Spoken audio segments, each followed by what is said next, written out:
Welcome back to the Selling with Love podcast. This is your host, Marc Campbell. And what I want to talk about today is something that might take some anxiety for those who might be feeling paralyzed around certain metrics you might be measuring when it comes to sales. Let me explain.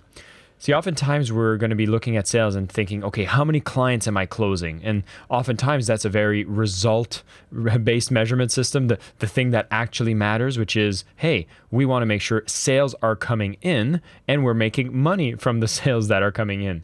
And I'm not saying that there's anything wrong with measuring that, but it's hard because there's so much of that you don't control and you can't build habits or predict accurately, especially when you're getting started, how many of the clients will actually close. Because you might have a certain set of leads that might have come in from, say, an interview you were featured on. And maybe you gave an opportunity for people to book a sales call with you. And as such, you might have 20 calls to make. And now you're realizing maybe none of them closed because they weren't necessarily the most qualified leads. And I use this as an extreme example because overall, we want sales to come in. We want it to be consistently higher, but it's very hard for us to control or wake up in the morning and saying, today I'm going to close more. Well, if you don't have anything on the calendar as appointments, that's going to be a little hard to do. So what is it that is within our control, and what kind of habits can we build that we can measure and we can know that over the long term, this will give us the ideal result that we want?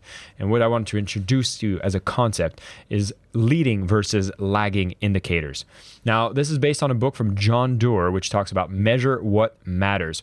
And I'm going back into my days at Mind Valley, where we actually were doing a lot of innovative ways of management and making practices that really made us more effective in the way of creating product launches and doing all sorts of business activities that were key to a rapidly growing organization.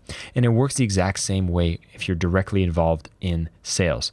And what we realized, just like closing clients is very, very important, it is what you call a lagging indicator, meaning you can see the results of that based on all the other actions that would have happened before. But I can't just turn the knob up on closing clients without understanding that there's so many more actions that needs to happen. I mean, am I driving the right kind of traffic? Are they booking appointments? Am I doing my marketing correctly? All of those get in the way. So what does a leading indicator look like, and how could I use that to make much better habits and being much more effective in bringing the end result that I want? More sales, more conversations, right? A leading indicator is something that you can fully control and do consistently, which will eventually lead to the results you ultimately want. And this becomes really, really powerful if you want to go out there and be in control of your destiny. Here's an example of a very powerful leading indicator. Say that you have a database of leads that you are calling or emailing. Well, you know that if I decide to call 10 people every day, and that is my leading indicator, is I make 10 calls a day. It's something you can have control over, you can do consistently, and you know that over the long term, the more calls you make, it will lead to more sales. And so amazing salespeople are very, very aware of what are these kinds of activities. You'll look at them as very high value sales activities. When I just got started in sales and I was doing telephone calls over leads that were coming in, some of them were old, some of them were new, and I was booking appointments for realtors. I wasn't trying to count how many sales were coming in from the realtors I was booking appointments to, because I would earn a commission from booking an appointment with a realtor who would eventually either go list a house or help people buy a house. I had no control over the performance of that realtor, no control over who was showing up to those appointments. I only had one thing under my control. How many calls am I making per day?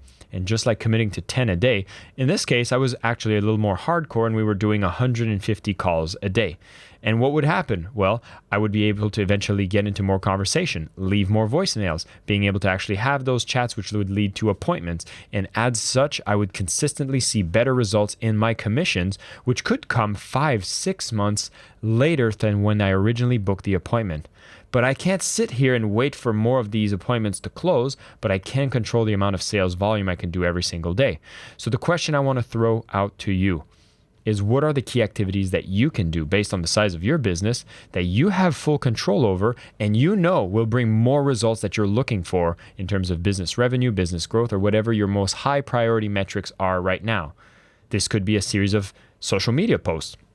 Let's say you're doing an aggressive strategy to grow your reach, your followers, and your appointments booked from, say, LinkedIn. Well, can we commit to writing one post a day, or maybe 2 a day?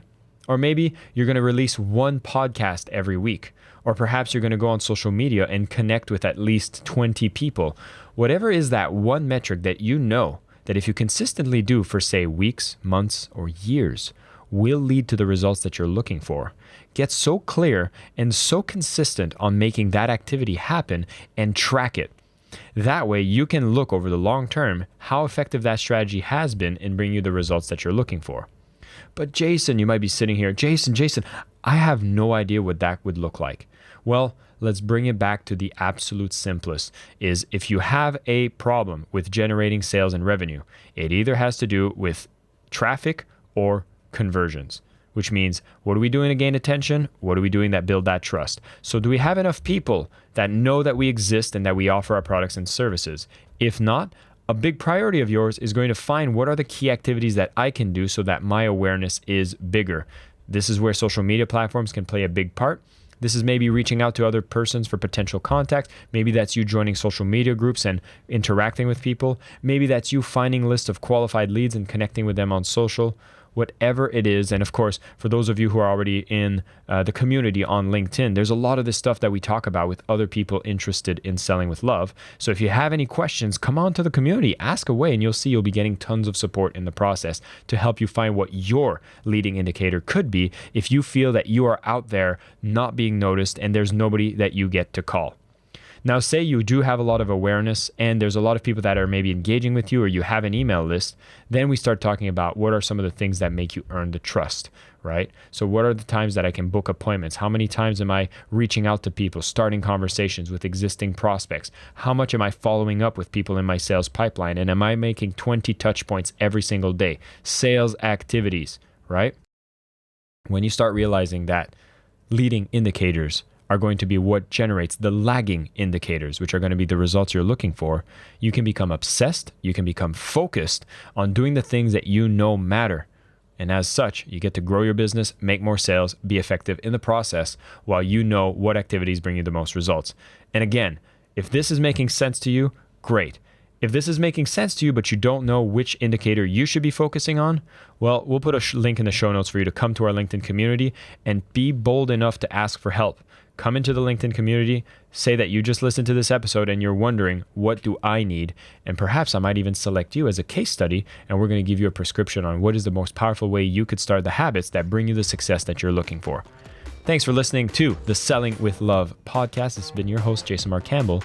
Go out there, get focused, make sales, and do what makes results happen in your business.